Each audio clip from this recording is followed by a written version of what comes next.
ይሄንን ቪዲዮ እያያችሁ እኔ አንዳንድ ነገር ልበላችሁ። አብዛኞቻችን በመዳን ቤት ስንሰራ የሚጎዱን የማይመስሉን ነገሮች ግን ለህይወታችን አደጋ የሆኑ እጅግ በጣም ብዙ ነገሮች አሉ።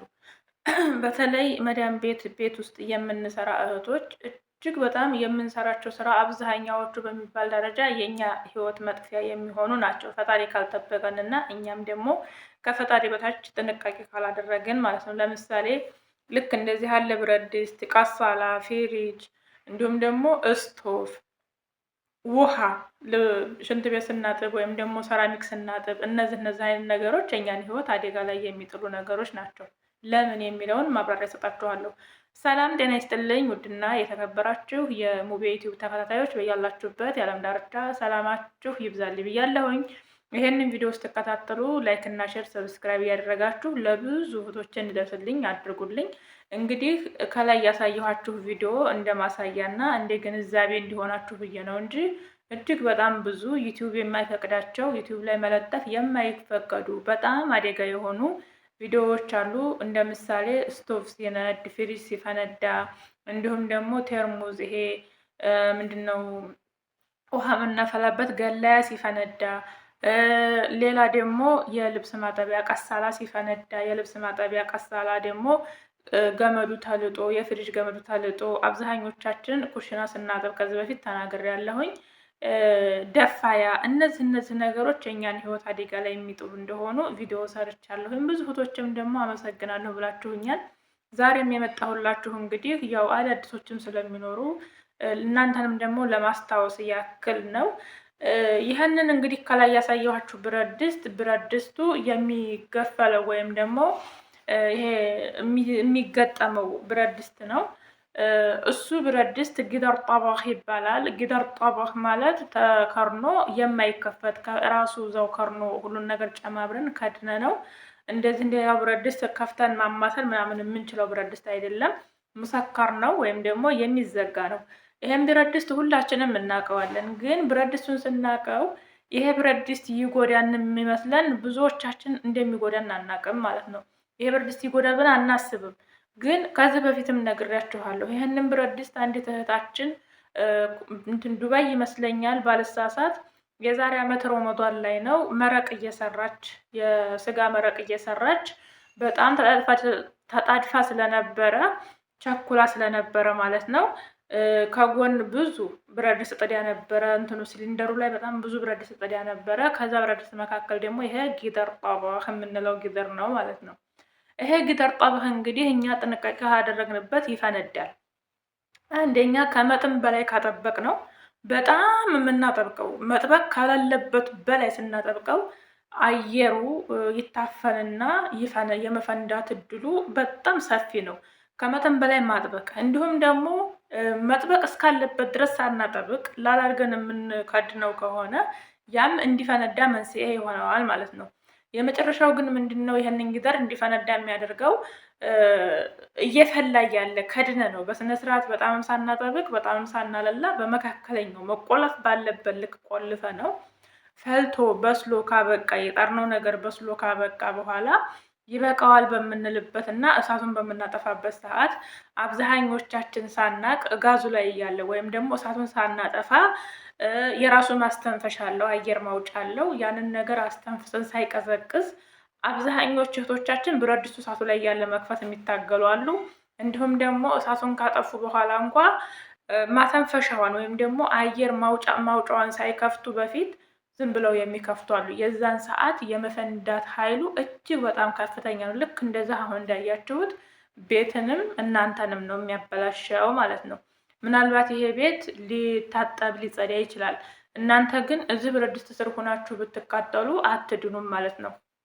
የቅርብ የጓደኛዬ የአክስቷ ልጅ ናት። የዛሬ 2 ዓመት አካባቢ ይመስለኛል እንደዚሁ ብረት ድስቱ ፈንድቶባት ተቃጥላ ነበር። እንዳለ ይሄ በቁመቷ ስለነበረ ያው ፈጣሪ ሲከልላትና ፈጣሪ ሲጠብቃት እንዳለ ይሄ ሰውነቷ ወደ ብልቷም ሳይደርስ ትንሽ እንትን ብሎ ጡቷንም ብዙም ሳይነካት ይሄ በደረቷ መሀል እንዳለ ታፋዋን አብዛኛውን ታፋዋን እንደ ጉድ ነበረ የተደፋባት ማለት ነው። ይኸው ብረት ድስት ፈንድቶ ማለት ነው። እና ያቺ እህታችን እንደዛ ስትቃጠል ግን አረቧ ምንድን ነበር ያለቻት? አላዘነችላትም። በጣም የምትወዳት አረብ ናት። እንደ እናቴ ነው ማየት የምትላት አረብ ናት፣ አረቧ ማለት ነው። እና በሰዓቱ እንደዛ ስትሆን ግን ምንድን ያደረገቻት? ውጭና እዛው እቤትሽ ሂጂና ያለቻት። እንደኔ ወታ ምሰራ ስለነበረች ማለት ነው። ኮንትራት ብኮኑም አውጥሰው ነው ሜዲያ ላይ የሚጥሏቸው። ምናልባት እሷ የራሷ እረፍት ቦታ ስላላት ሂጂ ያለቻት ሰውሯታል። ያቀ ስለሚያንገበግባት ሰውሯታል። አቅላን ስታለች። ምንድን ያደረገችው? እሷ ሙከይፍ ከፍታ ወይም ደግሞ ክላሷ ውስጥ አይሲ ከፍታ እንዲቀዘቅዛት ነበር ያደረገችው። እሷ ግን ያንን እድል አልሰጠቻትም ነበረ።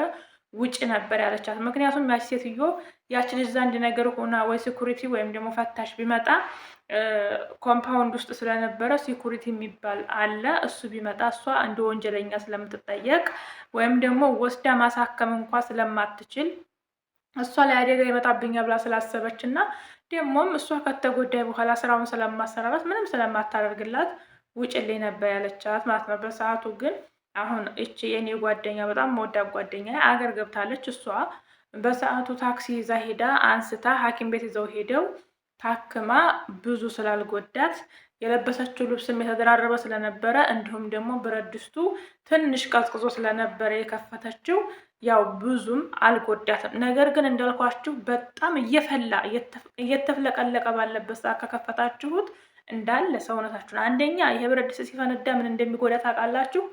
በቁመታችን ልክ ስለሆነ ሲሊንደሩ የምንሰራበት ከፊታችን ጀምሮ ነው የሚደፋብን ማለት ነው። ከፊታችን ጀምሮ ሙሉ ሰውነታችን በፊት ለፊት ያለውን ምንም የሚቀረን የለም። ምክንያቱም ብረት ድስቱ በእኛ ትክክል ስለሚሆን ማለት ነው። ፈጣሪ ስጠብቃችሁ ልክ እንደዚች እህታችን ቢያንስ ከ2 ወር በላይ ተንሰፍስፋለች። ከ2 ወር በላይ ግን ከተንሰፈሰፈኝ በኋላ ያው ብዙም ስላልጎዳት እንዳልኳችሁ ትንሽም ቀዝቀዝ ብሎ ስለነበረ ያው ታርፋለች ማለት ነው። እሷ ስለተረፈች ግን እኛ ምን ተርፋለን ማለት አይደለም። ጥንቃቄ ማድረግ አለባችሁ እንዳልኳችሁ።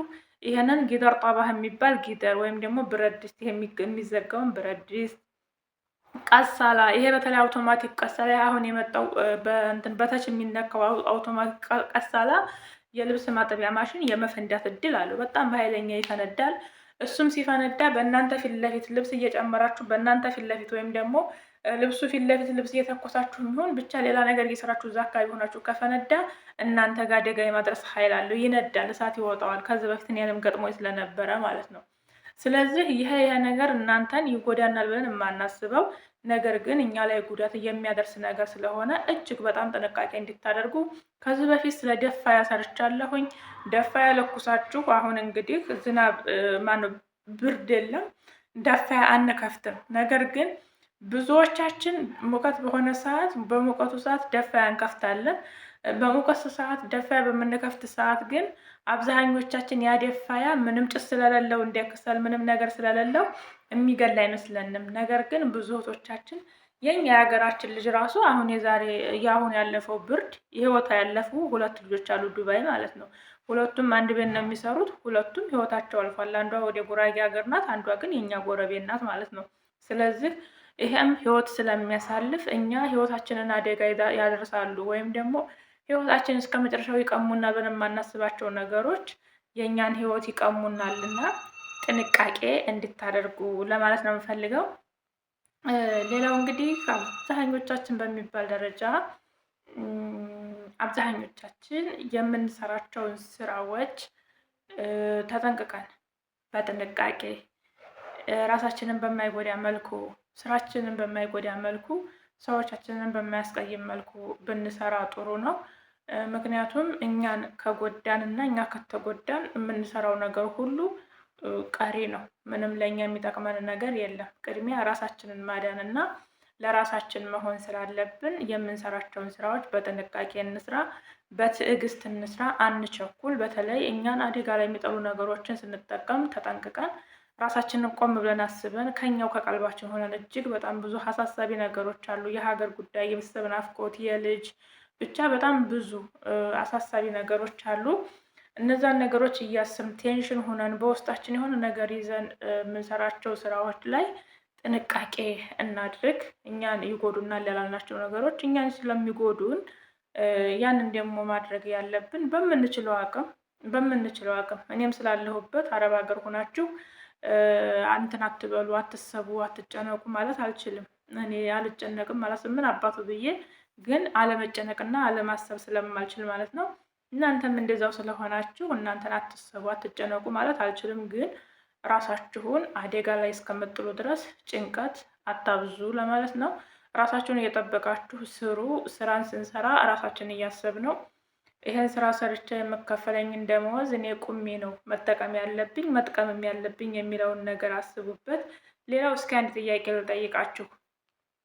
ከትናንት ወዲያ ዙዙ አባይ ወይም ደግሞ ዙዙ የምትባለው እህታችን ቲክታክ ላይ በጣም ስለ አባይ የምትሰራ እህታችን አህመድ ወሎ ጋር እያወሩ ነበር እንደዚህ ሚዲያ ላይ እና እያዳመኳቸው ነበር። በተለይ ስለ አረብ ሀገር ህይወት ነበር ሲያወሩ የነበረው እና የጠየቁት ጥያቄ አለ።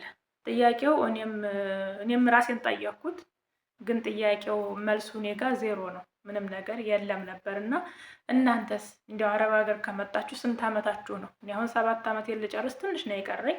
እናንተ ስንት አመታችሁ ነው አረብ ሀገር ከመጣችሁ? 3 ዓመት፣ 4 ዓመት፣ 5 ዓመት፣ 6 ዓመት፣ 7 ዓመት፣ 8 ዓመት፣ 9፣ 10፣ 11፣ 12፣ 13፣ 20፣ 21ም ያላችሁ ልጆች አላችሁ። ይሄን ያህል ዓመት ስትኖሩ ግን ምን ያህል ልጅ አላችሁ?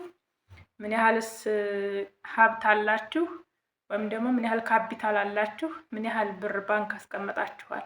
ጤናችሁስ በፊት ከሀገራችሁ ስትወጡ እንደነበረው ነው ወይስ አሁን የባስ ጤነኛ ናችሁ ወይስ በሽተኛ ሆናችኋል? እኔ ምንም ገንዘብ የለኝም። ካፒታል ቀርቶ ባንክ የ150 ሺህ ብር የሚሆን ቀርቶ 10 ሺህ ብር ባንክ የለኝም። እውነታው ይሄ ነው። ጤናም ደግሞ እስካሁን ድረስ አንድ ቀን ጤነኛ ሁኜ አላውቅም።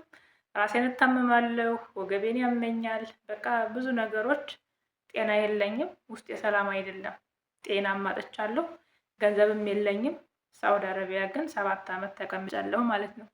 ይህ መልስ እናንተ ጋር ምን ይሆን? ካፒታል ያላችሁ ካፒታል ይሄን ያህል አለ እንበሉኝ፣ በዛውም ተቆጥሩኝ ያላችሁ እኔ ሀገር መግባት ስለምፈልግ ማለት ነው።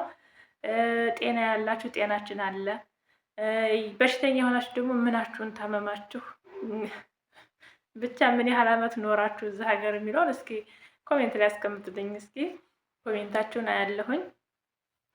ፈጣሪ አምላክ ይጠብቃችሁ ይጠብቀን፣ ሀገራችንን ሰላም ያድርግልን። እኔ ሁልጊዜም አእምሮ ላይ የምትመጣው ሀገሬ ናት፣ ህዝባችን ነው። ህዝባችን ዋጋ እየከፈለ ነው፣ ስቃዩ እየበረታ ነው። ህዝብ ተነቅሎ እንግዲህ አዲስ አበባን እያያችሁት ነው። ያ ሁሉ ሚስኪን ማህበረሰብ እየተነቀለ ሚዲያ ላይ ወጥቶ የአዲስ አበባ የአብይ አህመድ ሸገር ግን የጅብ ማራቢያ ሆኗል። እጅግ በጣም ያሳዝናል። እውነት ለመናገር እኔ በጣም ነው ያዘንኩት። በጣም ነው ሀገራችን ወዴት እየሄደች ነው። በዛን ያህል ልክ አዲስ አበባ የጅብ መናኸሪያ ሆኖ ማየት እጅግ በጣም ያማል። እውነት ለመናገር እንደሆነቱ ከሆነ እና የሀገራችን ሰላም እጅግ በጣም አሳሳቢ ላይ ስለሆነ ያለው በሀገርም በሀገር ውስጥም በሀገር ውጭም ያለን ኢትዮጵያውያኖች በተለይ በማንነት እየተመረጠ የሚገደል የሚጨፈጨፍ ማህበረሰብ ስቃው በዝቶ ያው ህዝቡ መሸከም አቅቶታል። እውነት ለመናገር አማራ ክልል ላይ አሁን አብዛኛው ገበሬ ቀምሶ ማደር በልቶ ሳይሆን ቀምሶ ማደር አቅቶታል። አብዛኛው ተፈናቃይ ሆኗል። አብዛኛው ለማኝ ሆኗል። አብዛኛው ስደተኛ ሆኗል። ከቤቱ ከንብረቱ ከእርሻው ከገበሬው ተለያይቶ ነው ያለው። ከሚያውቀው ጎረቤቱ ከተወልዶ ካደገበት ሰፈሩ ተፈናቅሎ ስደተኛ ሆኖ ነው ያለው። እጅግ በጣም ከባድ ነው። ገበሬው እያረሰ አይደለም፣ ግን ደግሞ ሀገሪቱ እንዳለ በስደተኛ ተጥለቅልቃ ነው ያለችው። ይሄ ደግሞ እንዳንድ አካባቢ ብቻ ሳይሆን እንደ ሀገር የሚጎዳ ነገር ነው። ገበሬ ካላረሰ ገበሬ አርሶ ለነጋዴ ካላቀረበ ነጋዴ ለተጠቃሚ ካላቀረበ እጅግ በጣም ከባድ ነው። አገር እንደዚህ እኮ ነው ስናየው ትንሽ ይከብዳል። ብቻ እንግዲህ ሁላችንም በየእምነታችን ፈጣሪያችንን ሰላሙን እንዳመጣልን እንለምን ለማለት እወዳለሁኝ። ወዳችኋለሁ። ስለነበረን ቆይታ እጅግ በጣም እያመሰገንኩኝ የሙቤ ሸጋ እናት ሙቤ ዩቲዩብ ነበርኩኝ። የልጅን ዩቲዩብ አበረታቱልኝ። ላይክ፣ ሼር፣ ሰብስክራይብ ያደረጋችሁ እስከ መጨረሻው እያያችሁ የልጅን ዩቲዩብ ተከፋይ እንዲሆን አድርጉልኝ። በቃ ያው ልጅ አላችሁ፣ በልጃችሁ ልጅን የምትወዱም ደግሞ እንደዚሁ ባትወልዱም የምትወዱ የልጅን ዩቲዩብ አሳድጉልኝ። ተንዛዛሁባችሁ። ያው እንግዲህ አሮጊት ስለሆንኩ ነው፣ አትፍረዱብኝ። ወዳችኋለሁ። የዘንካታው እናት የሙቤ ሸጋ ዩቲዩብ ተከታታዮች እስከ መጨረሻው ድረስ ተከታትላችሁ ቪዲዮ ይጠቅማል ካላችሁ ለወደ ዘመዶቻችሁ ሸር አድርጉላቸው። በእግር ወጥቶ በሳጥን ከመመለስ ፈጣሪ ይጠብቀን፣ ሀገራችንን ሰላም ያድርግልን። ወዳችኋለሁ።